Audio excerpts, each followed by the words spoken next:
Every child in Umuocha knew the rule, not because they were told once, because they were told every single day, from the time they were old enough to understand words. Before the sun touches the Iroko tree on the hill, you are inside.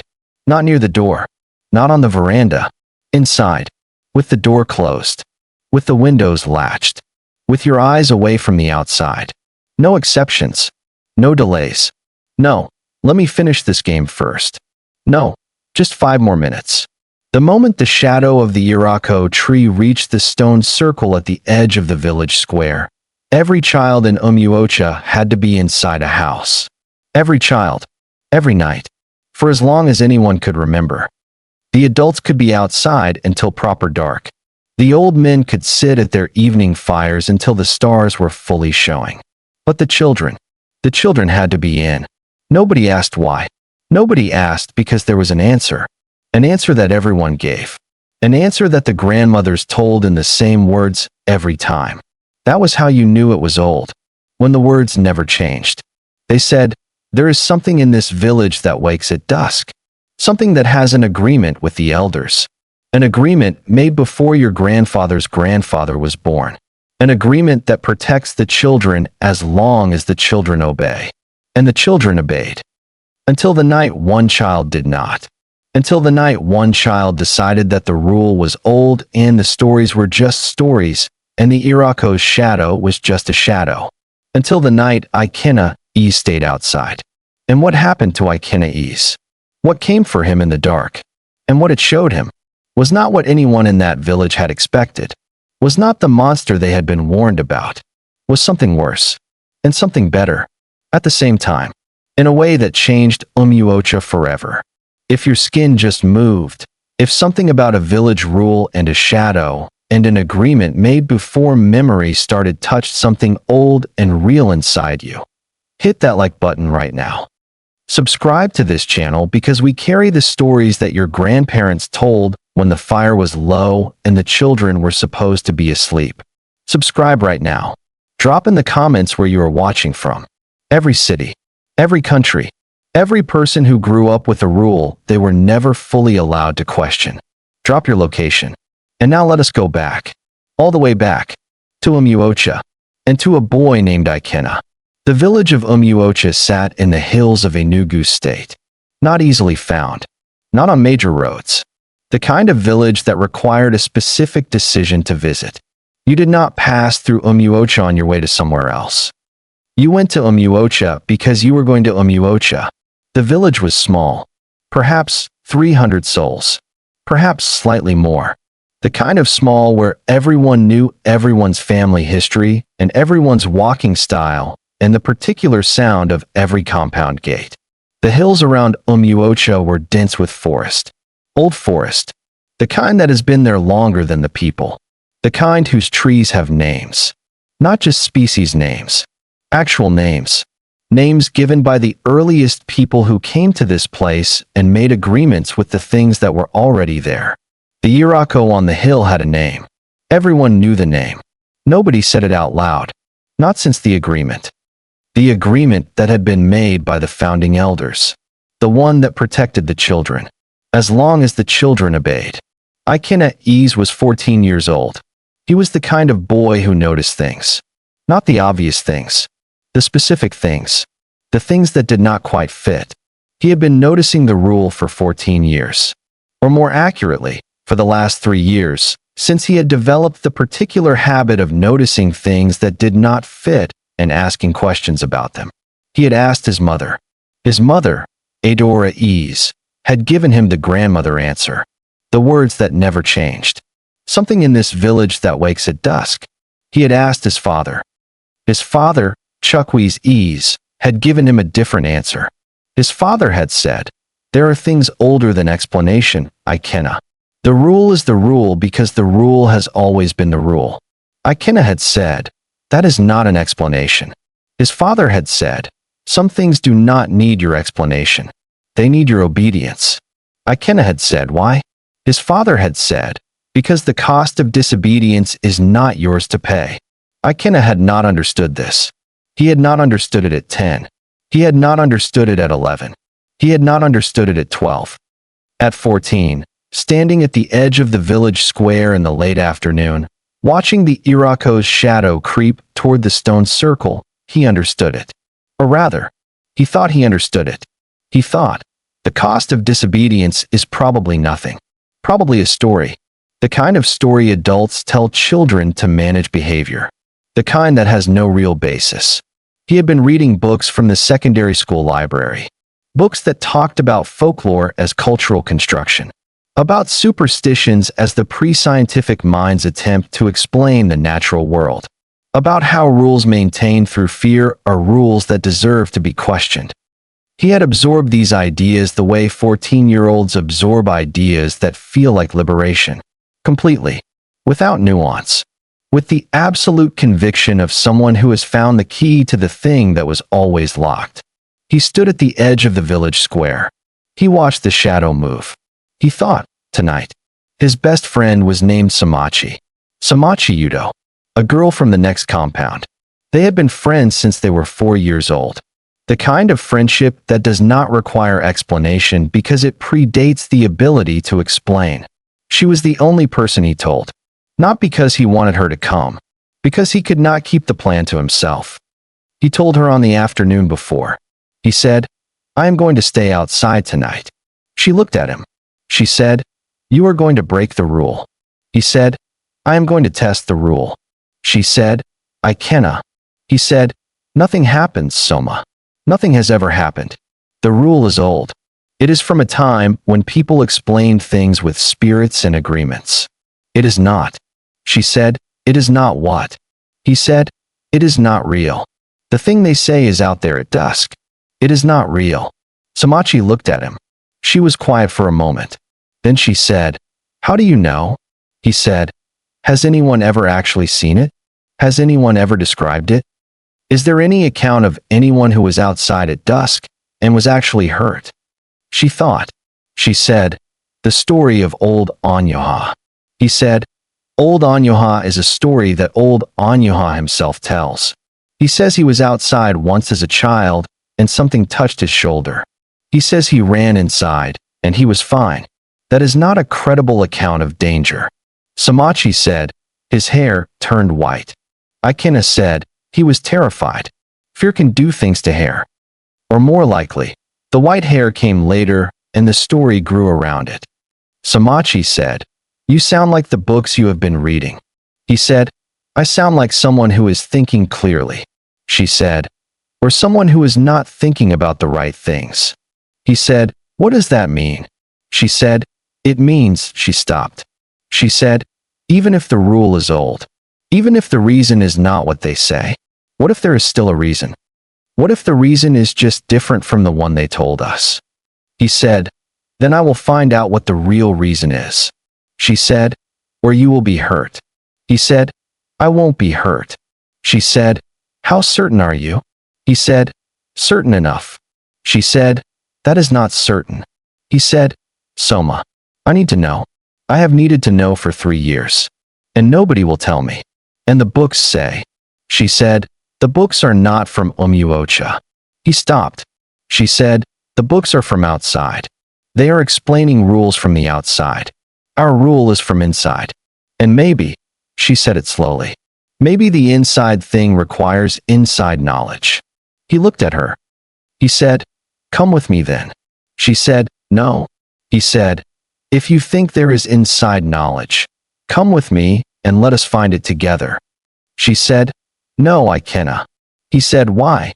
She said, because I am afraid. He said, then your fear is telling you something that your reasoning cannot. She said, yes. And I am listening to it. He was quiet. Then he said, I am going tonight. She said, I know. She said, come back. He said, I will. The rule was maintained by the village in the way of long-maintained things. Collectively, without conscious effort. Every household had its version. Every parent their method. Some houses had bells near the front door. The bell for calling the children in. When the shadow reached the stone circle, the bells rang across the village. One compound then another. Starting at the easternmost house. Moving west. A wave of bells through Umuocha. That was the signal. The children heard it and came. They had always come. Every evening. For as long as there had been a village. That evening, Ikenna let the bell ring. He heard it from behind the large fig tree at the edge of the village square. He heard it ring through the compound. He heard his mother's voice calling.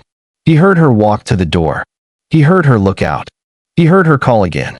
He was perhaps 40 meters away, crouching behind the fig tree, holding his breath. He heard the bells from the other compounds, one after another, the wave moving through. He heard the sound of children responding, voices calling out, "Coming, I'm coming." He heard doors close, one by one, the village sealing itself. He heard his mother's voice calling his name a third time, louder, more concerned. He almost came. He almost stood up. Almost. But he had told himself he would not. He had built this up for 3 years. He was not going to come. He was going to see. He crouched behind the fig tree. He waited. The last bell stopped. The last door closed. And Umuocha went quiet. Not normal evening quiet. A different quiet. The specific quiet of a place from which all a certain category of sound has been removed. The category of sounds that children make. The running and the calling and the arguing and the laughing and the playing. All of it. Gone. In the space of 3 minutes. The village was still. Ikenna crouched behind the fig tree. He waited. He breathed. He watched the light change. The sun was behind the western hills now. The sky was the deep orange-pink of the last light. The Iroko on the hill was a dark shape against the sky. Its shadow had passed the stone circle. He was in violation of the rule. He waited. Nothing happened.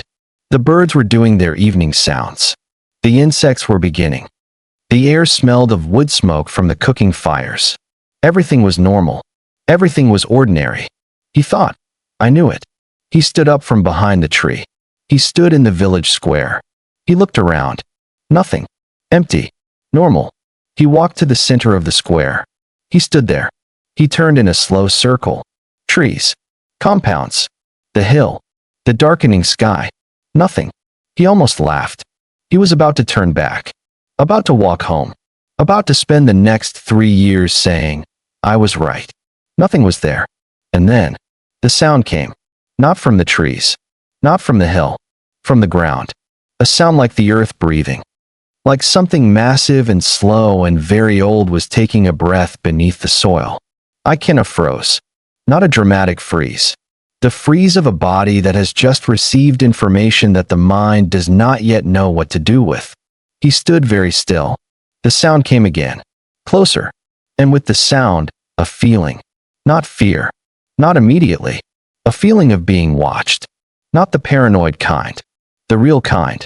The kind that comes when something with eyes is actually looking at you. From everywhere. All at once. He turned. He was still alone in the square. But the quality of the alone had changed. The way a room changes when something enters it, even if you have not seen what entered. The air was different. Heavier. With a particular smell.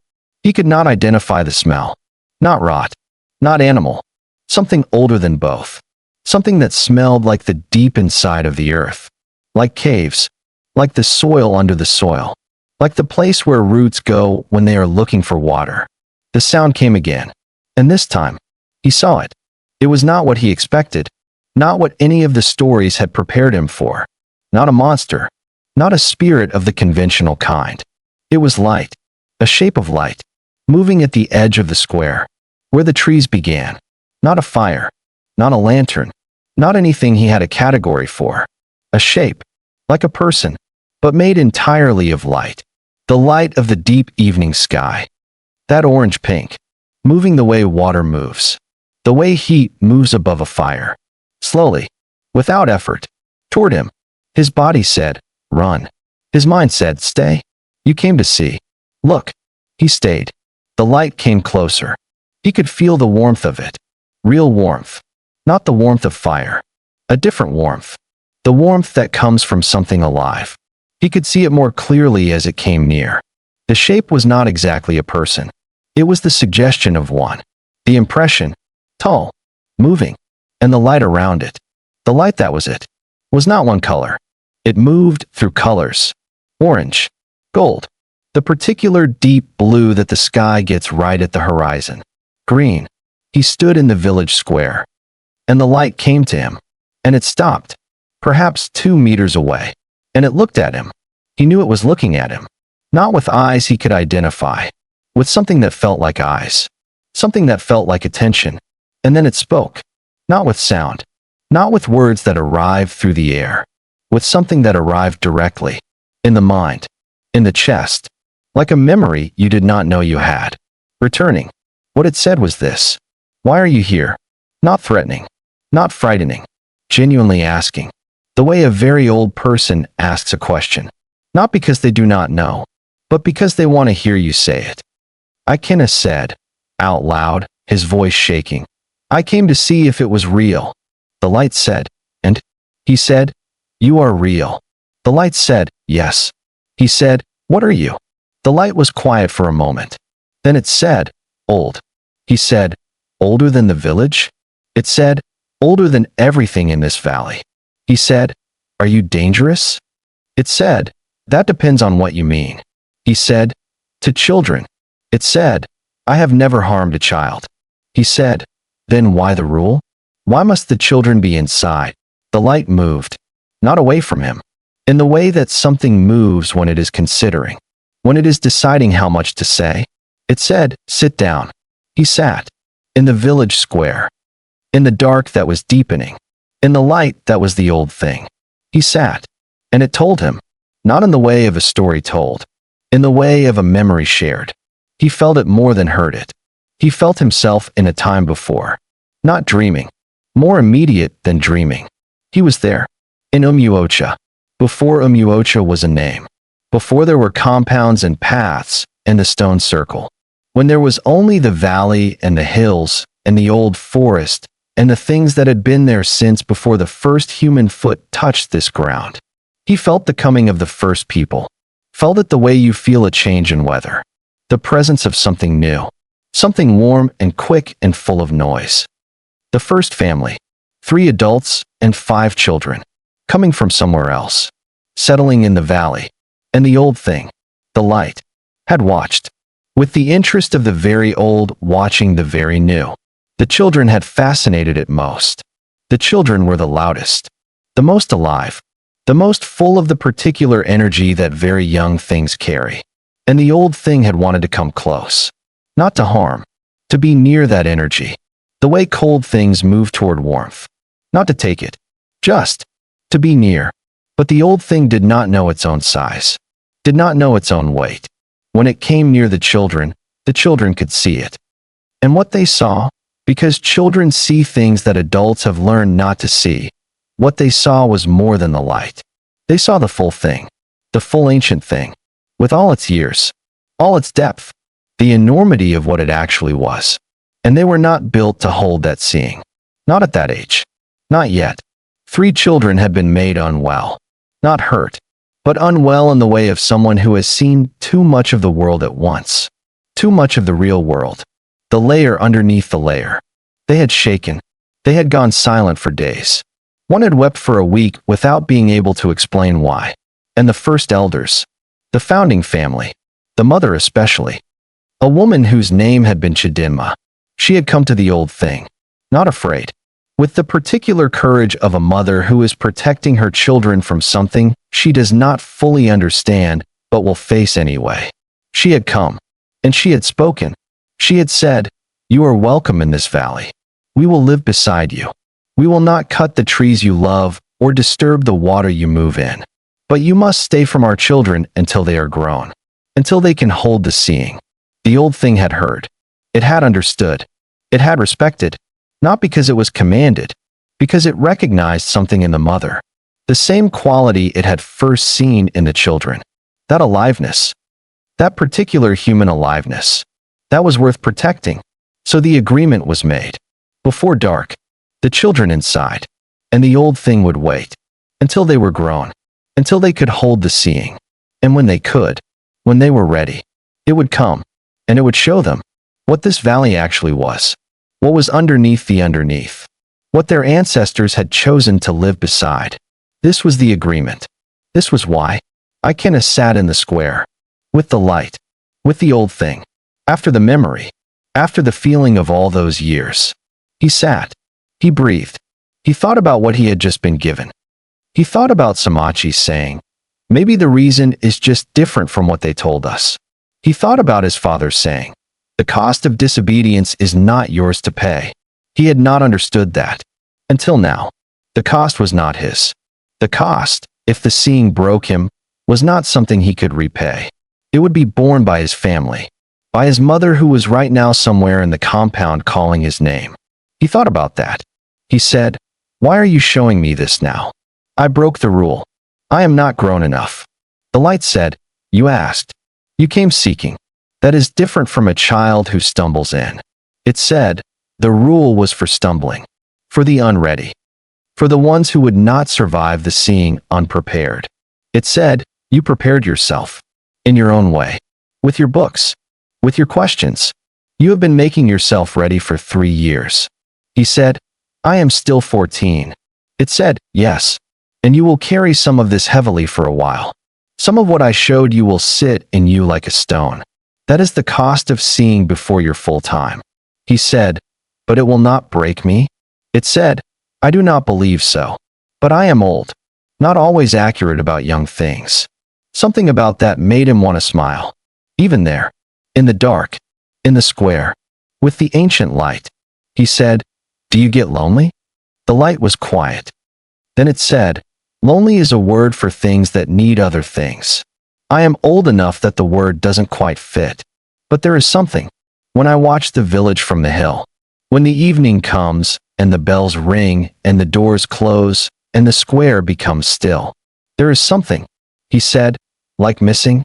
It said, like the awareness of distance. Between what I am and what you are. Yes. He said, and the agreement. Does it feel like a cage? Being kept from the children? It said no. The agreement feels like the mother who made it. Wise. Specific. Made from love. He said, you remember her. It said, Chidinma. I remember everything. That is the other cost of being old. He sat with that. He said, I need to go home. It said, yes. He said, my mother. It said, she is at the gate of your compound. She has been there for 20 minutes. She is not calling anymore. She is just waiting. He stood. He said, will you tell the elders? That I broke the rule. It said, the elders know what happens in this village. They always have. He said, am I in trouble? It said, with the elders. Yes. With me. No. He said, and next time? When I am older. When I am ready. It said, I will be here. He said, in the square? It said, in the valley. I am always in the valley. He looked at the light. He looked at the old thing that had been here before the first house. That had watched 300 years of human children grow. That had kept its agreement. Night after night. For all those years. He said, thank you. It said, go home, Ikenna. He went. His mother was at the gate. Exactly as the old thing said. Standing. Not calling. Just waiting. Her arms crossed over her chest. The specific posture of a mother who has passed through fear and come out the other side into something quieter. Something more serious. She looked at him as he came through the gate. She looked at him the way you look at someone when you are checking them. All of them. He said, Mama. She said, inside. He went inside. She followed. She closed the door. She turned. She looked at him more carefully. His face. His hands. Something in his eyes. She said, what did you see? He said, what did you see in me? She said, something changed.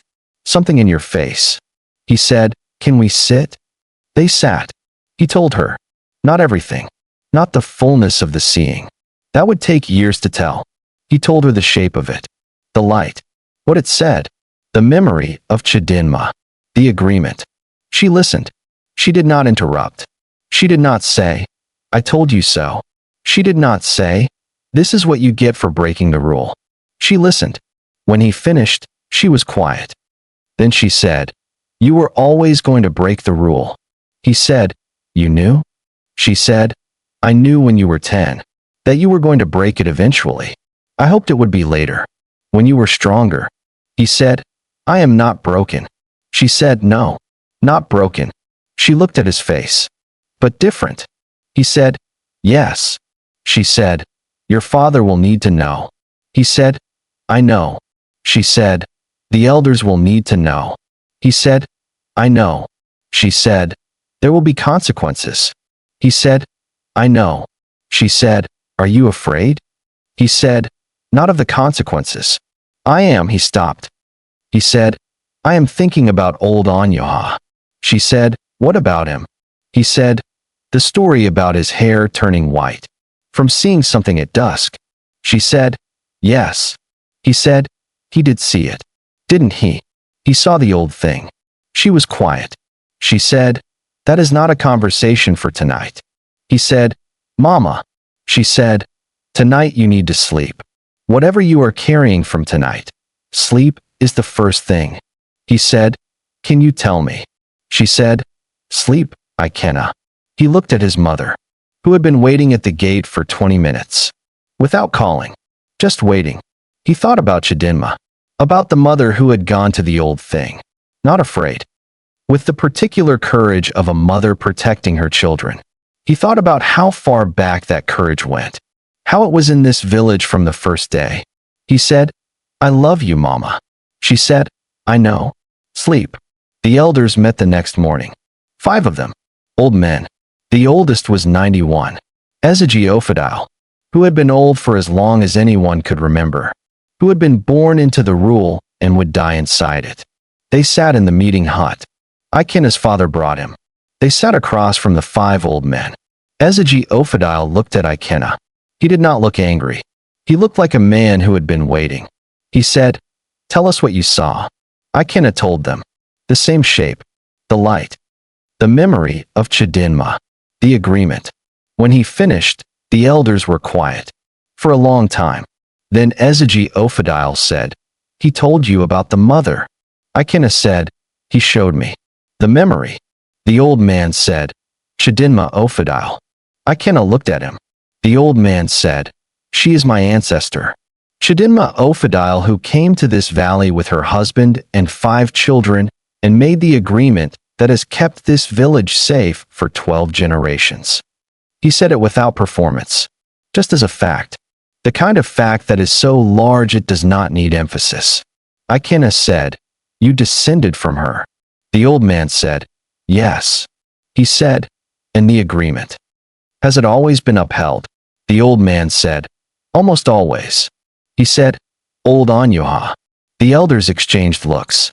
The old man said, Umuocha week was 11 when he broke the rule. He did not have what you have. He was not asking questions. He was simply careless. He stayed because he was not finished playing and he did not want to stop. He said, what happened to him? The old man said, he saw something he was not ready for. Not the full thing. A part of it. The part that is most difficult for an unprepared child. He said, the depth. The old man looked at him. He said, you know this word. He said, the old thing used it. The depth of what it is. The layers. The old man said, yes. Umuocha saw 1 layer. It was enough to unsettle him for 3 years. He recovered. But he was never the same child afterward. He was quieter. More careful. He said, is that why his hair turned white? The old man said, his hair turned gray at 20. Not from that night. From other things. But the story grew.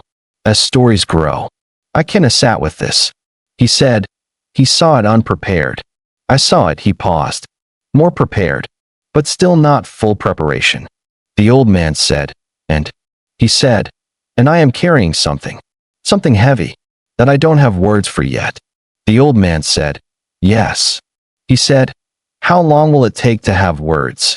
The old man said, different for different people. For me it was 2 years. For my father it was 10. Ikenna said, you broke the rule too. The old man said, when I was 17. Yes. Ikenna said, is that why you became an elder? The old man almost smiled. He said, something I saw that night made me understand what this village actually is. Made me understand why being here meant something. Made me want to serve it. He said, Yes. He said, is that what happens to everyone who sees it? The old man said, everyone who sees it clearly. Yes. It does something. Not the same thing in everyone, but something. He said, what are the consequences? For breaking the rule, the old man said, you are sitting in front of 5 elders the morning after. That is the consequence. Ikenna said, that's all. The old man said, we will ask you to do something. A service to the village. A way of returning what you took. He said, what took? The old man said, you took a night outside before your time. The village's protection is built on the collective agreement. Every child who honors it adds to its strength. You withdrew your contribution. He said, so I must give it back. The old man said, you must give something that can only come from having seen what you saw. He said, what is that? The old man said, we do not tell you. You tell us. When the time comes. Ikenna looked at the old man. He looked at Eze. He said, your ancestor Chidinma. She made the agreement. The old man said, yes. He said, she was not afraid. The old man said, no. He said, why not? The old man said, because she understood that the old thing was not an enemy. It was simply something enormous that did not know its own size. And she gave it the chance to be responsible, to make the agreement. And it accepted, because it was not grateful, but acknowledging. It had been here alone for a very long time. He said, before the first people. The old man said, yes. He said, and then the people came, and the children, and the aliveness. The old man said, yes. He said, it has been watching us for 12 generations. The old man said, yes. He said, and it is lonely. The old man was quiet. He said, it told you. He said, not in those words. But yes. The old man said, very few people have understood that part, even among the elders. He said, it showed me. In the memory. It moved toward the children because it wanted to be near what they had. That aliveness. It was drawn to it. He said, in the agreement, the keeping away from children, it has been keeping itself from the thing it is most drawn to. For 12 generations. The old man said, that is the full understanding. He said, how does it do that? How does something that old have that kind of discipline? The old man said, the same way the mother did. The same way Chidinma stood at the edge of the valley and faced it. The same way my father held the rule, even when he wanted to break it. He said, love. The room was quiet. Not the 5 old men. Not Ikenna's father. Just the quiet of something being named correctly. The old man said, yes. Ikenna went home. He ate. He went to his room. He lay down. He did not sleep. He thought. He thought for a very long time. Not anxiously. With the particular focus of a boy who has been given information too large for his current size and is working to find the right place to store it. By evening, he had found 3 things to store. The first, the rule was not a lie. Not a superstition. Not adults managing children with fear. It was an agreement made with something real, by someone real, out of real love. And every child who came inside before dark was honoring that. Was adding to something. Was part of something. The second, the old thing was not dangerous. It had never been dangerous.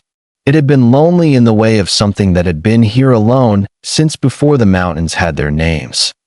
And the first mother had looked at that loneliness and had not run from it. She had made an agreement with it. She had made space for it. The third thing was the hardest. The third thing was about himself. He had broken the rule. Not from courage. From arrogance. He had thought he was smarter than the rule. He had thought the books from outside were enough to understand a thing from inside. He had thought, nothing will happen to me because I have decided nothing will happen. And something had happened. Not something terrible, but something that the old man said would sit in him for years. Something that was already sitting. He had been wrong. Not about the rule being explainable. About whether he had the right explanation. The books were not wrong. He understood that. The books were explaining the outside of things.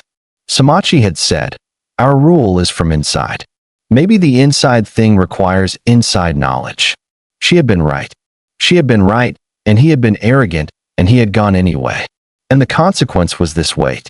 This stone in his chest that was not grief exactly. Not fear. More like responsibility. The kind that arises when you understand something that requires you to act. He thought about the service the elders had asked for. Something that can only come from having seen what I saw. He thought. By the time morning came, he had an idea. He went to Samachi first. She was in her compound. She looked at him when he walked through the gate. She looked at his face. She said, "You really did it." He said, "Yes." She said, "What happened?" He told her. Everything. Not the shape. The full thing. The light. The memory. Chidinma. The agreement. The elders. Ezeji Ofadile and his ancestor. She listened. She sat very still. When he finished, she said, "It's lonely." He said, "Yes." She said, "Since before the mountains." He said, "Yes." She said. And Chidinma looked at that loneliness and made an agreement instead of running. He said, "Yes." She was quiet for a long time. She said, "The service the elders asked for." He said, "I think I know what it is." She said, "Tell me." He said, "The old thing, it cannot come to the children. But the children are what it was drawn to. The aliveness. The particular energy." She said, "Yes." He said, "But what about when the children grow? What about when they become adults? The rule applies to children, not to adults." She said, "Adults can be outside at dusk." He said, "But adults don't go near the square at dusk. They come inside as soon as the children are in. Nobody has gone near the Iroko at dusk. Not for 12 generations. Not really." Samachi said, "Because they are afraid." He said, "Because they have only the old story. The story about something dangerous. Something that must be kept away from. They don't have." He stopped. He said, "They don't have what I have now." She said, "You want to bring the knowledge." He said, "I want to bring the people. The adults. The grown ones. To the square. At dusk. Properly. So the old thing can have." He stopped. She said, "Company." He said, "Not just company." He thought. He said, "Can you imagine? 12 generations of people living beside something. Being kept by the agreement. And neither side truly knowing the other. The old thing watching from the hill. The people going inside. Night after night." She said, "The loneliness is on both sides." He looked at her. He said, "Yes." She said, "We have been afraid of it for 12 generations." He said, "And it has been keeping its distance for 12 generations. Out of the agreement. Out of the love." She said, "And now you want to bring the two sides together." He said, "I want to bring the truth to the people. And the people to the old thing. Not the children. Not yet. But the grown ones. The ones who can hold the seeing." She said, "The elders already know." He said, "The elders know. But they carry it alone. They do not share it. It becomes heavy and private and guarded. And the people do not understand why they are honoring the rule. They honor it from fear, not from love." He said, "Chidinma made the agreement from love, not from fear." He said, "I want the people to honor it from love." Samachi sat with this. She said, "This is the biggest thing a 14-year-old has ever had to carry." He said, "I know." She said, "You cannot do it alone." He said, "I know." She said, "You need me." He said, "I was hoping you'd say that." She said, "I'm still not going outside at dusk." He said, "I know. That comes later. When we're grown." She looked at him. She said, "You think we'll both be elders someday?" He said, "I think we were always going to be elders. From the day we were born in this village." She said, "You sound very sure of yourself for someone who just admitted he was wrong about everything." He said, "Being wrong about the small thing doesn't mean I'm wrong about the big one." She smiled. The real smile. The one she saved for things that were actually good. She said, "Okay, what do we do first?" They went to Ezeji Ofadile. That afternoon. Both of them. Ikenna said, "I have the thing." The service. The old man looked at him. He said, "Tell me." He told him. Not just the what, the why, the how he had arrived at it. The loneliness on both sides. The agreement made from love, not fear. The people honoring from fear for 12 generations. The change he wanted to make. The old man listened. He listened the way he had listened to the rule for 91 years. Completely. When Ikenna finished, the old man was quiet. For a long time. Then he said, "You understood what most elders take 10 years to understand. And you understood it in one night." He said, "I had a good teacher." The old man said, "The old thing." He said, "And my mother." The old man looked at Samachi. He said, "And you? You did not go. But you have the understanding." She said, "I was afraid." He said, "Yes. And you were honest about the fear, which is its own courage." He looked at them both. He said, "What you are proposing is not simple. It requires the village to receive something it has been keeping at a safe distance for 12 generations. People resist that, even when the thing they are receiving is good." Ikenna said, "I know." He said, "But it is the right next step." He said, "Yes." The old man was quiet again. Then he said, "I am 91 years old. I have been waiting for someone to propose this for 30 years. Since the night I first understood it fully." He said, "Why didn't you propose it yourself?" The old man said, "Because it could not come from the elders alone. It had to come from the generation that asked why. The generation that broke the rule in search of the truth. Not the generation that kept the rule in service of the tradition." He said, "You needed it to come from me." The old man said, "I needed it to come from someone young enough that the village would believe the understanding was genuine. Not handed down. Arrived at." He said, "And I arrived at it." The old man said, "Yes." He said, "Through breaking the rule." The old man said, "Through breaking the rule and receiving what the breaking offered. Not everyone would have received it." He said, "What do you mean?" The old man said, "The old thing does not show everyone who comes outside at dusk the full memory. It showed you because you were seeking. Because your breaking was not carelessness. It was, however arrogant, sincere." He said, "It saw my intent." The old man said, "It always sees intent." The gathering happened 1 month later. In the village square. At dusk.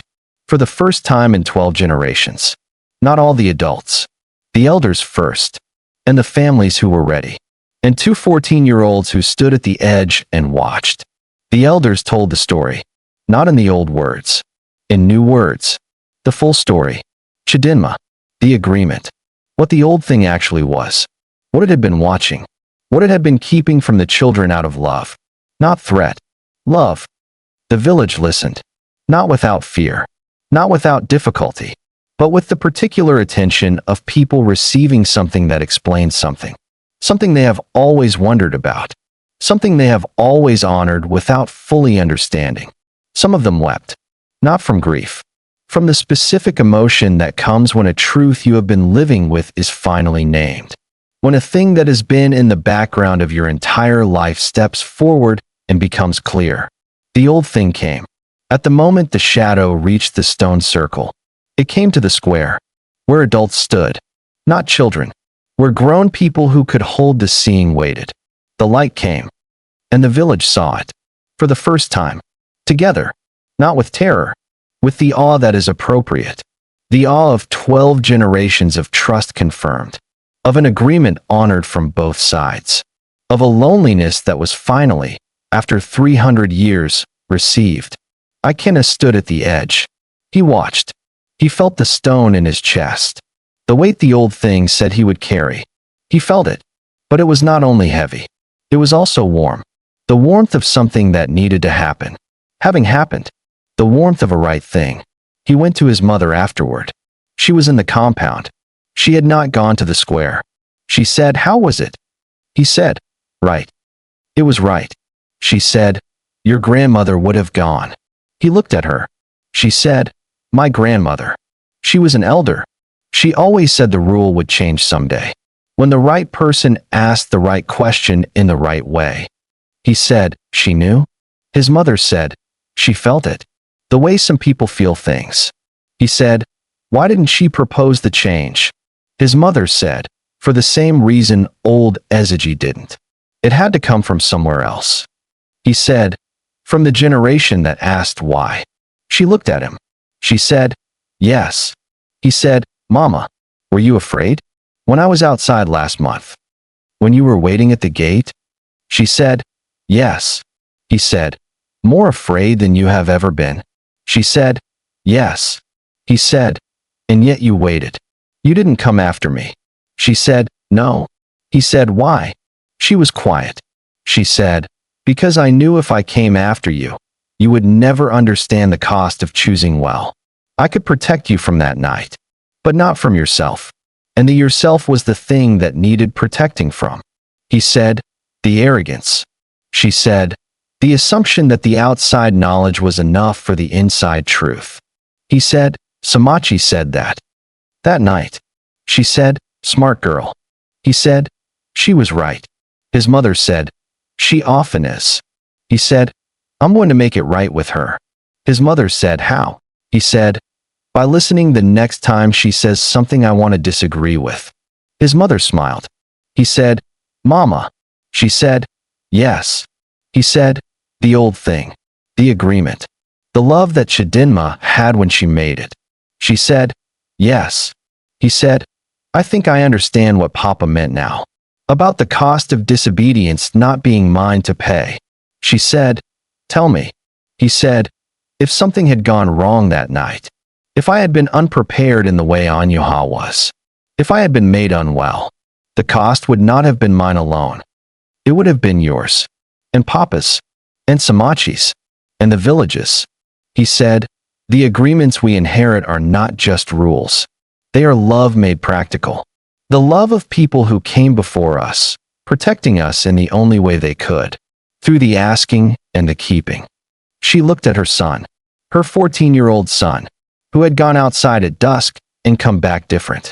Who sat in her kitchen and said, love made practical. She said, your grandmother would have loved you.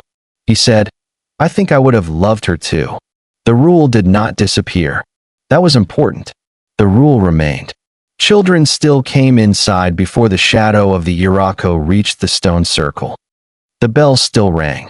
The door still closed. But something had changed. The way the rule was taught had changed. Not the grandmother words. Not the words that never changed. Those stayed. But beside them now, something else. The story of Chidinma. The full story. The agreement. The love that was underneath it. The children now knew not only what to do. They knew why. Not from fear. From understanding. And understanding, it turned out, was a stronger foundation than fear. The rule held better when it was loved. Not when it was just obeyed. Ikenna grew. He became the person the old thing had seen in him. Not immediately. Slowly. Over years. He became someone who asked the right questions. Who looked for the inside of things. Who understood that the outside knowledge and the inside truth were both needed. That the books and the old thing were not enemies. They were different windows onto the same enormous room. He became an elder. Of course he did. As the old man had not said, but had known he would. He sat in the meeting hut with the others. He told the stories. Not only the grandmother words. The full story. Every generation. He told it. And Samachi. She sat beside him. Not as his wife. As what she had always been. The person who told him the true thing when he was preparing to be arrogant. The person who was afraid and honest about the fear. The person who understood, at 14, something that most people spend their whole lives not understanding. That some rules carry knowledge the outside world cannot provide. That the inside truth requires the inside standing. That courage and fear can exist in the same person at the same time. And that the braver choice is sometimes the one that says, I am afraid. And stays anyway. Not to prove fearlessness, but to honor the thing worth honoring. And the old thing. It still came at dusk. To the square. But not alone now. The village came. The adults. The ready ones. One evening each month. To the stone circle. To watch the light come. To sit with the ancient thing. to receive the warmth of it, to give back the warmth that it had been watching from the hill for 12 generations. The aliveness, the particular human aliveness, that the old thing had crossed a whole valley to be near, and had kept its distance from, out of love, out of the agreement, out of respect for a mother named Chidinma who had not run, and who had looked at loneliness and said, "I see you. I am not afraid. Let us make an agreement." And the old thing had said, "Yes," and had kept its word for 300 years. Because that is the nature of things that are ancient. They do not make promises lightly, and they do not break them. This is what the story teaches. Not loudly, not as a list, but in the way it was lived. That the rules we inherit are not always just walls. Sometimes they are love, made practical, made visible, made into bells and shadows and stone circles, by people who came before us, who faced something enormous and chose negotiation over fear, who looked at the unknown and said, "What is your nature? Let us understand each other." That questions are good. Questions are necessary. The world does not move without questions. But questions asked without humility, without the willingness to be wrong, are not seeking understanding. They are seeking confirmation. True questioning requires the courage to find an answer you did not expect, to arrive somewhere you did not plan, to carry the weight of what you find, and to bring it back. For the people you love. That is what Ikenna did. He broke the rule. He was arrogant. He was wrong about his readiness. And he received more than he went looking for. And he carried it back. And the village became more because of it. Not despite the breaking. Through it. Because some truths can only be found by someone willing to pay the cost. And pass on what they found to those who deserve to know. You just sat with Ikenna behind the fig tree. You sat with him when the light came. When the ancient thing spoke. When the memory of Chidinma filled him. When he went back to his mother at the gate. When the village gathered at the stone circle for the first time in 12 generations. When the loneliness, 300 years of it, was finally received.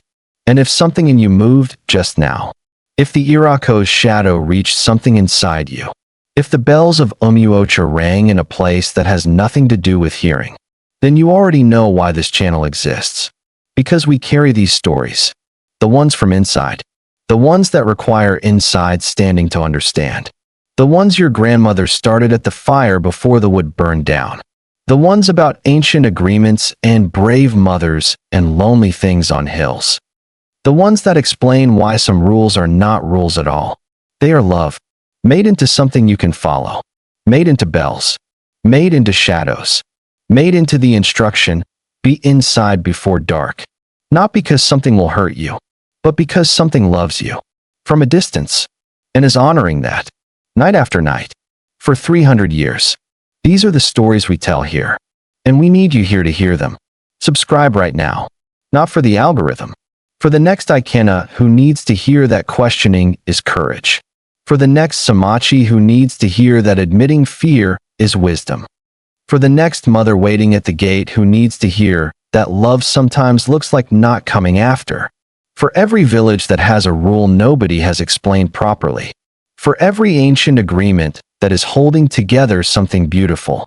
For every old thing on a hill that has been watching and waiting and honoring an agreement made 300 years ago. We carry those stories. Subscribe. Hit that like button if this one reached the inside of you. Drop in the comments where you are watching from tonight. And tell us, what is the rule from your childhood that you finally understand now?